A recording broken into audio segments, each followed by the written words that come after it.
لیکن ان کے ٹھکانوں کے بارے میں کیونکہ بہرحال یہ بلوچستان کے اندر سے آپریٹ کر رہے ہیں؟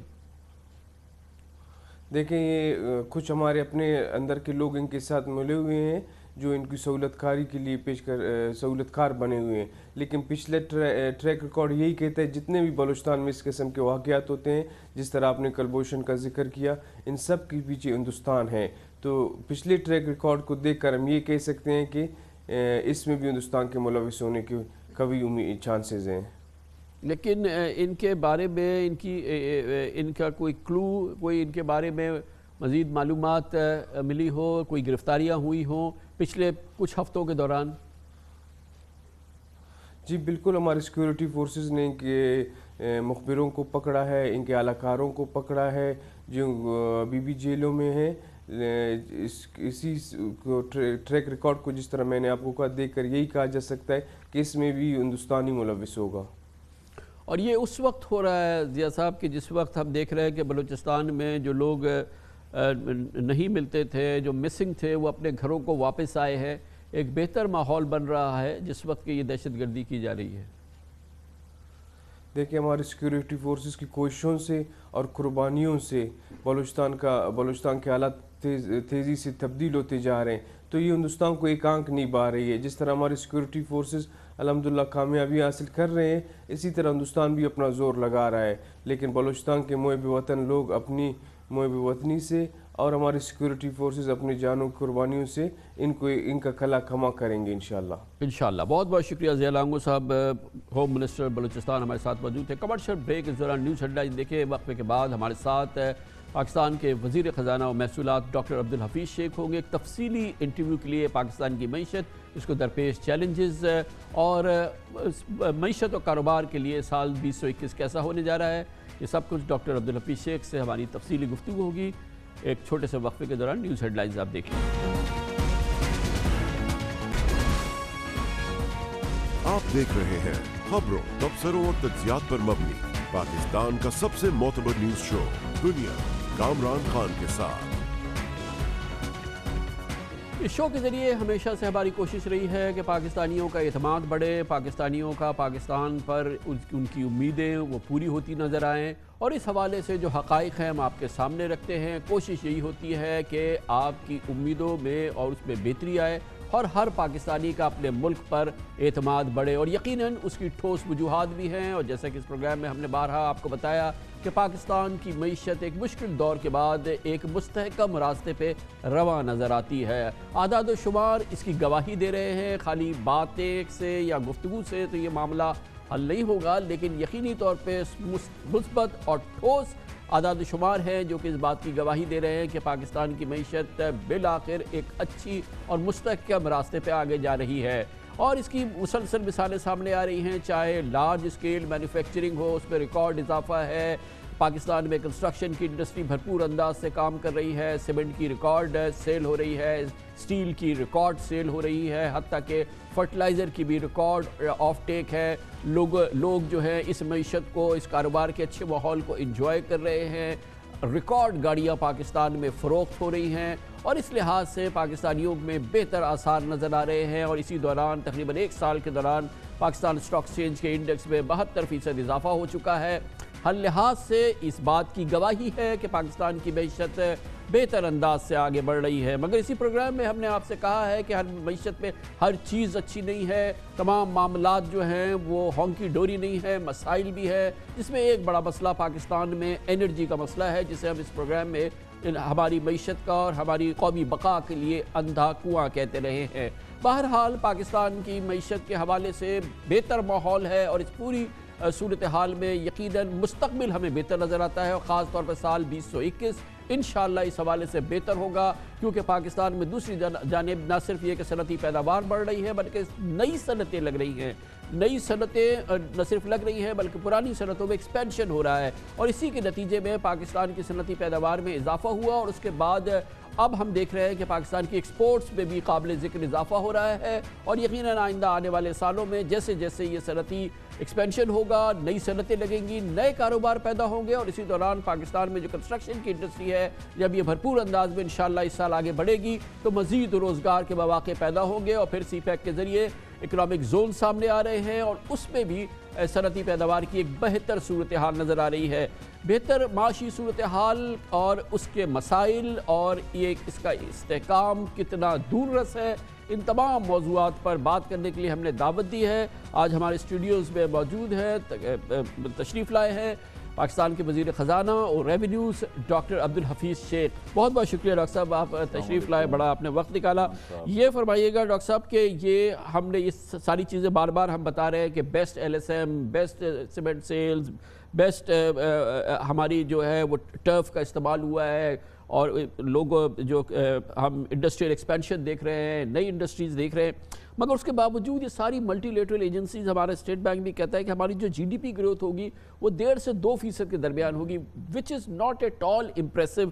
بعض ماہرین کہتے ہیں کہ شاید ہمیں ری بیسنگ کرنی ہوگی اپنی GDP کی، یہ سب کچھ اور اس کے بعد گروتھ صرف 1.5% یا 2%. یہ کانٹرڈکشن ذرا ایکسپلین کیجیے. جی دیکھیں، پہلے تو میں آپ کے پروگرام میں اپنے جو پبلک ہے اسے یہ بتاؤں کہ GDP کیا ہوتا ہے، کہ GDP کی گروتھ ریٹ کا مطلب کیا ہے. GDP جو ہے کسی بھی ملک کی جو مکمل آمدنی ہے اسے کہا جاتا ہے، اور اس کی گروتھ ریٹ کا مطلب یہ ہے کہ وہ کتنے اس میں اضافہ ہو رہا ہے.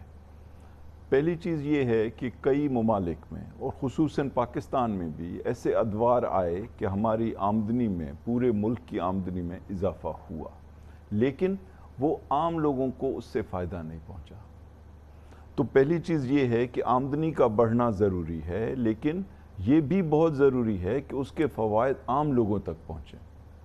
تو ایک چیز جو اس حکومت کو ماضی کی حکومتوں سے تھوڑا مختلف رکھتی ہے وہ یہ کہ یہاں پہ محور جو ہیں وہ پاکستان کی پبلک ہے، اور ہم چاہتے ہیں کہ گروتھ ہو لیکن وہ ایکوالٹی کے ساتھ ہو، اور دوسری چیز یہ کہ اس کی کوالٹی ایسی ہو کہ وہ پائیدار ثابت ہو سکے. ڈاکٹر صاحب، اس میں جو خاص طور پہ جو احساس پروگرام ہے وہ تو ہر لحاظ سے اس کی ستائش کرنا ضروری ہے، انٹرنیشنل ریکگنیشن ہے، بہت بڑا کریڈٹ جاتا ہے اس حکومت کو احساس پروگرام کا. لیکن ایٹ دا سیم ٹائم جو مہنگائی ہے اس نے ایک عام پاکستانی کو، ایک غریب پاکستانی کو انتہائی متاثر کیا ہے، اور وہ جس خوشحالی کی ہم بات کرتے ہیں عام پاکستانی اس سے ریلیٹ نہیں کر پاتا. اس کی وجہ یہ ہے کہ ہمارے ہاں مہنگائی اور کھانے پینے کی جو اشیاء کی مہنگائی ہے اس نے بہت زیادہ پریشان کیا ہوا ہے.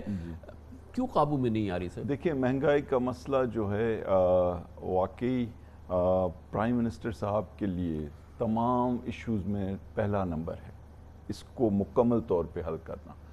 اور اس کے لیے میں آپ کو تفصیل سے اور آپ کے تھرو پاکستان کی پبلک کو تفصیل سے کچھ جوابات دینے کی کوشش کروں گا. لیکن آپ نے جو پہلی بات کی نا کہ GDP کی گروتھ ریٹ یعنی آمدنی کے بڑھنے کی رفتار وہ کیا ہے، اور اس کو کیسے عام لوگوں تک پہنچایا جائے اور اس کو کیسے پائیدار بنایا جائے، اس کے لیے ہم کیا کر رہے ہیں. پہلی چیز یہ ہے کہ اس حکومت نے سوشل سیفٹی نیٹ یعنی عام لوگوں کے فائدے کے لیے بجٹ میں جو رقم رکھی ہے وہ پچھلے گورنمنٹ کے مقابلے میں دگنی ہے، یعنی 100 سے 192 ارب روپے رکھی گئی. پھر اس کے بعد جو سبسڈیز ہیں وہ 1000 ارب سے بھی زیادہ ہیں، اور یہ سبسڈیز جو ہیں خصوصی طور پہ ٹارگٹ کی جا رہی ہیں کہ عام لوگوں تک پہنچے. احساس پروگرام میں آپ نے دیکھا جب کرونا وائرس کا وقت آیا 1.5 کروڑ خاندانوں کو کتنے شفاف انداز میں پیسے دیے گئے، خصوصی طور پر خواتین کو پاکستان کی. اور اب یہ جو نمبر ہے یہ مستقل 70 لاکھ ہر 3 مہینے بعد لوگوں کو یہ رقم دی جائے گی. دوسری جانب جو پرانے قبائلی علاقے تھے جو اب مرج ہو چکے ہیں خیبر پختونخوا میں، ان کو 152 ارب روپے رکھے گئے تاکہ ان لوگوں نے دقتیں اٹھائی ہیں تو وہاں پہ ان کو ڈیولپ کیا جائے. ساتھ ہی ساتھ جو پبلک سیکٹر کا یعنی جو ہمارا سالانہ ترقیاتی پروگرام ہے اس میں خصوصی طور پہ جو بیکورڈ علاقے ہیں ان کے لیے زیادہ رقوم رکھی گئی. چوتھی چیز آپ دیکھیں کہ ہم جب تک پوری دنیا سے ڈالرز نہیں کمائیں گے تو ہم خوشحال نہیں ہو سکتے. پچھلی گورنمنٹ نے ایک خصوصی پالیسی بنائی جس کے بہت تباہ کن اثرات ہوئے. وہ پالیسی کیا تھی؟ وہ پالیسی یہ تھی کہ جان بوجھ کے ڈالر کو سستا رکھا جائے. اس کی وجہ سے پورا ملک جو ہے ایک طرح سے ایڈکٹڈ ہو گیا، عادی ہو گیا باہر کی چیزیں خریدنے کے لیے، اور امپورٹس اتنی بڑھ گئیں اور ایکسپورٹس جو ہیں اس کے بڑھنے کی رفتار 5 سال میں 0 سے بھی کم رہی. ہمارے جب یہ حکومت آئی تو جو ڈالرز تھے وہ پچھلے ایک سال میں، یعنی ایک سال سے تھوڑے زیادہ عرصے میں آدھے سے بھی کم رہ گئے تھے. 18 ارب ڈالر سے 9 ارب ڈالر رہ گئے تھے، اور اگر سواپس کو بھی ایڈجسٹ کیا جائے تو تقریباً 2 ارب ڈالر رہ گئے تھے.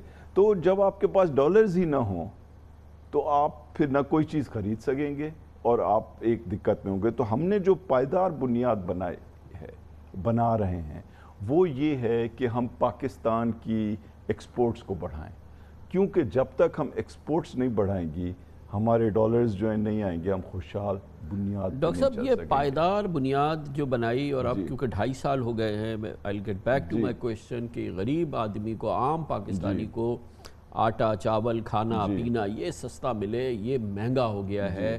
اس کے لیے کاسٹ آف لیونگ بہت محنت ہو گئی ہے. وہ کچھ نہیں جانتا، وہ یہ جانتا ہے کہ یار عمران خان کے دور میں یہ چیزیں ہماری مہنگی ہو گئی ہیں. اور تو اس کے لیے ہاں، میں اس کے لیے بھی دیکھیں پہلے تو، لیکن ہمیں اپنے لوگوں کو سمجھانا تو ہوگا نا کہ اگر قیمت بڑھی ہے تو اس کی وجہ کیا ہے، اور کیا یہ عمران خان صاحب کی پالیسیز کی وجہ سے بڑھی ہے یا ماضی کی غلط پالیسیز کو درست کرنے کی وجہ سے ایک وقتی طور پہ بڑھی ہے. تو میں نے جس طرح کہا کہ اگر ہمارے پاس جو انسینٹیوز ہیں بزنس کو دینے کے لیے، اسی کی بنیاد پہ ہم یہاں پر ایک امپلائمنٹ جنریشن کر سکتے ہیں. تو میں اب ان دونوں چیزوں پہ آنا چاہتا ہوں کہ حکومت کیا کر رہی ہے. پہلے تو یہ کہ قیمتیں بڑھنے کی ایک بنیادی وجہ یہ ہے کہ ہمارا انحصار باہر کی چیزوں پہ ہے. دیکھیں اس سال 40 لاکھ ٹن گندم جو ہے باہر سے امپورٹ کی جا رہی ہے، کیونکہ اگر ہمارے ملک کی پروڈکشن کم ہوگی تو یہ لازم ہوگا. شکر 5 سے 8 لاکھ ٹن باہر سے امپورٹ کی جا رہی ہے. چائے جو ہر پاکستانی پیتا ہے باہر سے امپورٹ ہوتی ہے. دالیں جو تقریباً ہر پاکستانی کھاتا ہے باہر سے امپورٹ ہوتی ہے. کھانے کا تیل باہر سے امپورٹ ہوتا ہے. پیٹرول ڈیزل باہر سے امپورٹ ہوتے ہیں. تو یہ تمام ڈاکٹر صاحب آپ نے بالکل بجا ارشاد فرمایا، لیکن جب آپ ظاہر ہے کہ کلیدی پوزیشن پر ہیں، جب آپ حکومت میں بیٹھتے ہیں اور مہنگائی کے حوالے سے آپ سے سوال ہوتی ہے، یا جیسے میں بھی ابھی آپ سے پوچھ رہا ہوں، لیکن اس سے جڑی ہوئی یہ بات ہے کہ ہم ویٹ میں سیلف سفیشینٹ تھے، بلکہ ایکسس کرتے تھے. ہم گنا اپنی ضرورت سے زیادہ کرتے تھے، ہمیں چینی اپنی ضرورت سے زیادہ ہوتی تھی، ہم چاول اپنی ضرورت سے زیادہ کرتے تھے، ہم کپاس بھی اپنی ضرورت سے زیادہ کرتے تھے. کس کی ذمہ داری ہے یہ کہ یہ ملک میں اکراس دا بارڈر 4 6 10 20 میل پہ جو ہے وہی جو فصل ہے وہ کیا ییلڈ دے رہی ہے اور ہم یہ ییلڈ دے رہے ہیں؟ آفٹر آل میں نے تو نہیں دیکھا کہ کسی کو اس کا ذمہ دار ٹھہرایا گیا ہو، یا اس پہ کوئی یہ فوڈ سیکیورٹی کا معاملہ ہے، یہ پاکستان کے سروائیول کا معاملہ ہے. ہم ایگریکلچر ملک ہے اور اب ہم اتنے بری طرح سے ڈیپینڈنٹ ہو گئے ہیں. کون ہے اس کا ذمہ دار؟ دیکھیں یہ تو مسلسل جو ہم سب ذمہ دار ہیں، اور مسلسل جو حکومتیں آئی ہیں انہوں نے ایگریکلچر پروڈکٹیوٹی کو اگنور کیا ہے. لیکن میں یہ بتانا چاہ رہا ہوں کہ یہ گورنمنٹ کیا کر رہی ہے. دیکھیں اس کے لیے 2 چیزیں کرنی پڑ رہی ہیں. ایک تو یہ، اور منڈے کو ایک بہت بڑی جو ہے میٹنگ ہے پرائم منسٹر ہاؤس میں، خصوصی طور پہ ایک نیا ویژن دینے کے لیے زراعت کے بارے میں. اس میں ایک چیز نہیں کرنی ہوگی، کئی چیزیں کرنی ہوں گی. یعنی پانی اور اس کی جو یوز ہے اس میں بہتری لانے کے لیے، جو سیڈز ہیں بیج جو ڈالتے ہیں ان کی کوالٹی امپروو کرنے کے لیے، جو کھاد ڈالی جاتی ہے اس کا طریقہ کار بہتر کرنے کے لیے، اور صحیح موقع کے اوپر صحیح فصل کرنے کے لیے، ان تمام چیزوں کے اوپر گفتگو ہوگی. اور جو اہم چیز ہے، ایک تو یہ ہے کہ جو ہمارا علاقہ جو ایکڑیج ہے یعنی جو رقبہ ہے اس کو بڑھایا جائے، اور دوسرا یہ کہ ایک خصوصی ایکڑ میں سے زیادہ ییلڈ لی جائے. تو اس کے لیے جو فیصلے ہوں گے انشاءاللہ منڈے کو سامنے آئیں گے. لیکن میں ایک چیز اگر مجھے اجازت دیں تو یہ بتاؤں کہ ان قیمتوں کے بڑھنے سے، جو کہ ڈی ویلیویشن کی وجہ سے ہوئی ہے، جو کہ باہر کی امپورٹس کی وجہ سے ہوئی ہے، اور ہمارے ملک میں کچھ گندم کی شارٹیج کی وجہ سے ہوئی ہے، روپیہ سستا ہونے کی وجہ سے ہوئی ہے، ڈالر مہنگا ہونے کی وجہ سے. جی تو وہ گورنمنٹ کیا کر رہی ہے؟ دیکھیں پہلی چیز تو گورنمنٹ نے یہ کرنا ہے کہ اپنے اخراجات کم کرے، کیونکہ اگر اپنے اخراجات کم کریں گے تو پھر ہمیں